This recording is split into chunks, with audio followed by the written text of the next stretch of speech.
সকাল থেকেই বাড়িতে চিল্লাচিল্লি হচ্ছে। আসলে আজকে সকাল থেকে জিয়ন এরিয়ার দিকে ব্রাইডের লোকেরা হামলা করেছে। দোকানপাট ভাঙচুর করে আগুন লাগিয়ে দিচ্ছে, রাস্তায় মেয়ে পেলেই কিডন্যাপ করে নিচ্ছে। ব্রাইড হলো জাংকুকের সব থেকে বড় শত্রু, আর ব্রাইডের বাবা লিমিন হু হলো নামজুন আর বোগামের শত্রু। জিমিন বাড়ির বাইরে বের হতে নিলেই সুগা পথ আটকায়। কোথায় যাচ্ছ? তুমি খুব ভালো করে জানো যে আমি এখন কোথায় যাচ্ছি। চুপচাপ রুমে যাও জিমিন, আমাকে রাগিও না। বাইরে তোমার কোনো কাজ নাই। অনেক কাজ আছে সুগা, আমার মেয়েদেরকে সেভ করতে হবে, ওরা অনেক বিপদ আছে সুগা। অলরেডি জাংকুক ভাই আর সুবিন গেছে, এখন আমিও যাব। তোমার কোনো প্রয়োজন নেই যাওয়ার, আমরাই হ্যান্ডেল করতে পারবো। আরে তুমি বুঝতেছো না, মম ড্যাড আর আন্টি দেশের বাইরে, এখন আমাকে খুব প্রয়োজন। আচ্ছা, তোমার মেয়েদেরকে সেভ করার দায়িত্ব আমার, ওকে? এবার যাও। বলে সুগা জিমিনকে রুমে আটকে দিয়ে চলে যায়। জিমিনও কম না। সুগার গাড়ি চলে যাওয়ার শব্দ পেয়ে জিমিন তার বডিগার্ডদের দিয়ে গেটটা খুলিয়ে নেয় এবং তার বডিগার্ডদের নিয়ে বের হয়ে যায়। জিমিন সামনে যাচ্ছে, আর যে মেয়েদের এই পাচ্ছে সেই মেয়েদের গাড়িতে তুলে নেয় এবং জিয়ন মেনশনে সেফলি পাঠিয়ে দেয়। এদিকে তে পড়েছে এক বিপদে। এদিকে তের মা বাবা কেউ বাসায় নেই। তে সকালে ঘুম থেকে উঠে দেখে তের পিরিয়ড হয়েছে, বাসায় প্যাডও নেই। তে এবার ওই অবস্থাতেই ফার্মেসিতে যায়। প্যাড কেনা শেষে বাসায় ফিরতেই তে দেখতে পেল ব্রাইডের লোকেরা ভাঙচুর করছে সব জায়গায়। তে এটা দেখে এক জায়গায় ছবির আড়ালে বসে পড়ে। হঠাৎ করেই মানুষজন দুই দলে ভাগ হয়ে যায়। এক দলের সামনে ব্রাইড এসে দাঁড়িয়েছে। তে ব্রাইডকে খুব ভালোভাবে চিনে। তে দেখতে পায় অপর পাশে সুগা, সুবিন আর বোগাম এসে দাঁড়ালো, আর দূর থেকে জাংকুক তার রিভলভার আঙ্গুলের মাঝে ঘোরাতে ঘোরাতে ব্রাইডের সামনে এসে দাঁড়ায়। কি রে ব্রাইড, সেদিন মার খাওয়ার পরেও কি তোর স্বাদ মেটেনি? তোর শত্রুতা আমার সাথে, তাহলে তুই আমার এরিয়াতে ভাঙচুর কেন করতেছিস? তোর যা করার আমার সাথে কর, আমার এলাকার মানুষদের কেন বিরক্ত করতেছিস? চুপচাপ এলাকা ছেড়ে বের হয়ে যা, না হয় তোর বাপকে আসতে হবে তোর লাশটা নিয়ে যাওয়ার জন্য, বুঝলি তো? ও আচ্ছা তাই। ব্রাইড ইশারা করতেই পেছন থেকে জিমিনকে বাধা অবস্থায় সামনে নিয়ে আসে। এটা দেখে সুগার মাথার রক্ত গরম হয়ে যায়। ব্রাইড, তোকে আমি ছাড়বো না, তুই আমার কলিজাতে হাত দিয়েছিস, তোকে তো। বলেই সুগার ব্রাইডকে মারতে গেলে জাংকুক আটকে দেয়। হঠাৎ ব্রাইডের একটা বডিগার্ড তেকে দেখতে পায়। তেকে দেখে ম্যাম বলে ওঠে। দেন তেকে ঝোপে আড়াল থেকে বের করে এনে ব্রাইডের সামনে দাঁড় করানো হয়। ব্রাইড তেকে দেখে একটা স্মাইল করে এবং তেকে টেনে নিজের কাছে নিয়ে আসে। তের কোমরে হাত দিয়ে তেকে টেনে কাছে নিয়ে আসে। হানি, তুমি এখানে কেন? কি হয়েছে তোমার? তে ব্রাইডের থেকে ছাড়া পাওয়ার জন্য ছটফট করতে থাকে। ব্রাইড এবার তের কোমর খামচে ধরে। এত ছটফট কেন করতেছ জান? হঠাৎ করে ব্রাইডের মুখে পাঁচ মারে জাংকুক। ব্রাইডের কথা বলার সুযোগ না দিয়েই জাংকুক মারতে থাকে। জাংকুকের মারের স্টাইল দেখে কেউ তার কাছে যেতেই ভয় পাচ্ছে। জাংকুক ব্রাইডকে নিচে ফেলে ইচ্ছামতো মারতেছে। জাংকুক এবার ব্রাইডের মেন পয়েন্টে একটা লাথি মারে। ব্রাইড যন্ত্রণায় চিৎকার করে ওঠে। দেন জাংকুক তার পকেট থেকে সিক্রেট ছুরিটা বের করে। তারপর ব্রাইডের এক একটা আঙ্গুল কেটে বাদ দিতে থাকে। তারপর ব্রাইডের চোখ উপড়ে ফেলে। এসব দেখে তে অজ্ঞান হয়ে যায়। এমনিতে তে মারামারিতে প্রচুর ভয় পায়। কেউ জাংকুকের পারমিশন ছাড়া তেকে ধরতেও পারতেছে না। জাংকুক তার কাজ শেষ করে জিমিনের কাছে যায়। মাফিয়া হওয়া এত সহজ না জিমিন।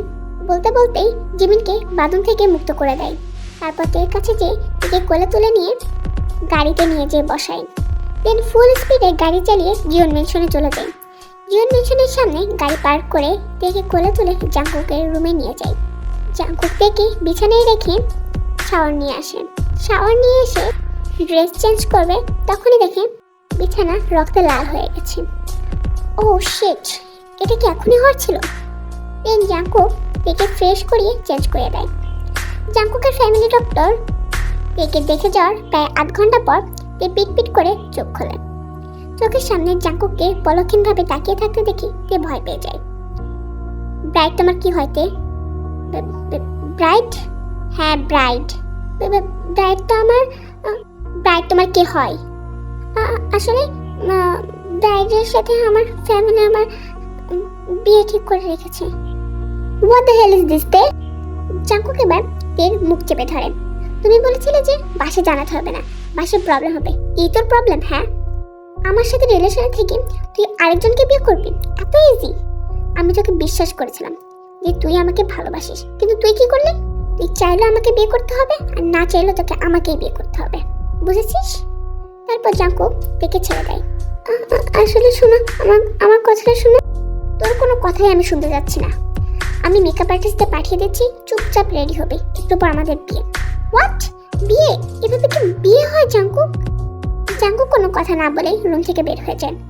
জাঙ্কুকের কথা মতো কিছুক্ষণ পর মেকআপ আর্টিস্টরা আসে এবং তেকে সাজাতে থাকে।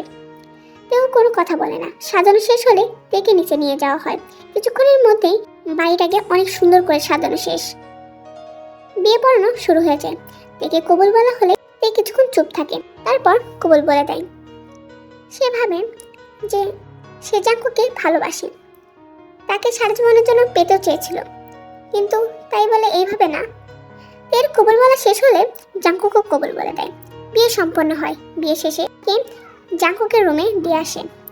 তের রুমে ঢুকে পুরোপুরিভাবে শকড। এত কম সময়ের মধ্যে রুমটাকে এত সুন্দর করে কিভাবে সাজালো? চারদিকে শুধু গোলাপের ছড়াছড়ি।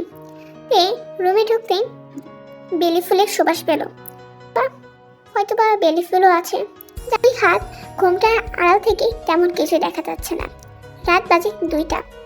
সেই কখন থেকে মানুষটার জন্য অপেক্ষা করছে তে, কিন্তু মানুষটার আসার কোনো নামগন্ধই নেই। তের এমনিতেই পিরিয়ড পেন হচ্ছিল, আর সহ্য না করতে পেরে চেঞ্জ করে কমফোর্ট ড্রেস পরে নেয়। রুম থেকে বের হয়ে নিচে যে গরম গরম পানি নিয়ে আসে, হট ব্যাগে ভরে পেটে নিয়ে শুয়ে থাকে।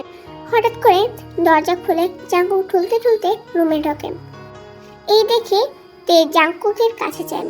জাঙ্কুক অনেক বেশি ড্রাঙ্ক ছিল, তাই তে জাঙ্কুককে সামলাতে পারছিল না। হঠাৎ করে তেকে নিয়ে জাঙ্কুক বিছানায় পড়ে যায়। তে নিচে আর জাঙ্কুক উপরে। এবার জাঙ্কুক ডিরেক্ট তেকে ডিপলি লিপ কিস করতে শুরু করে। তে আচমকা ভয় পেয়ে যায়। আস্তে আস্তে জাঙ্কুকের তালে তাল মেলায়। জাঙ্কুক লাভ মেকিং এর দিকে আগাতে থাকে। তের ঠোঁট ছেড়ে এবার গলায় মুখ ডোবায়। ছোট ছোট বাইকের মাধ্যমে দিয়ে তের বুকের কাপড়টা সরিয়ে দেয়।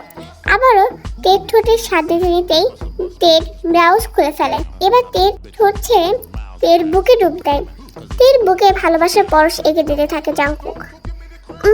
Baby, it's so yummy. তের লজ্জায় শেষ। তের শাড়ির কুচি খুলতে গেলে তের হঠাৎ করে মনে পড়ে যে সে অসুস্থ। জাঙ্কুক, প্লিজ ছাড়ো আমাকে। আজকে এটা পসিবল না জাঙ্কুক, আমার প্রবলেম আছে। যে প্রবলেমই থাক না কেন, আজকে আমি শুধু তোমাকে ভালোবাসি, বুঝছো? আর অনেক অনেক দেবো তোমাকে আমি। জাঙ্কুক এবার তের দিকে তাকায়। কি হয়েছে জান? আমার ভালোবাসা তুমি পছন্দ করো না? এই কান্নারত অবস্থায় বলে, আমার পিরিয়ড হয়েছে। আমি তো জানি সেটা। দেখো, একটু ব্যথা লাগবে না, আমি একটু ব্যথা দেবো না, প্রমিস, প্লিজ। না জাঙ্কুক, প্লিজ এমন করো না, প্লিজ। তারপর আর কি, তাদের মধ্যে লাভ মেকিং শুরু হয়ে যায়। তের এমনিতেই প্রচুর পেটে ব্যথা করছিল। জাঙ্কুকের প্রতিটা স্টেপে তে ব্যথায় উগড়ে উঠতেছিল। জাঙ্কুক এসবে পাত্তা না দিয়ে তেকে ভালোবাসায় রাঙিয়ে দিতে থাকে।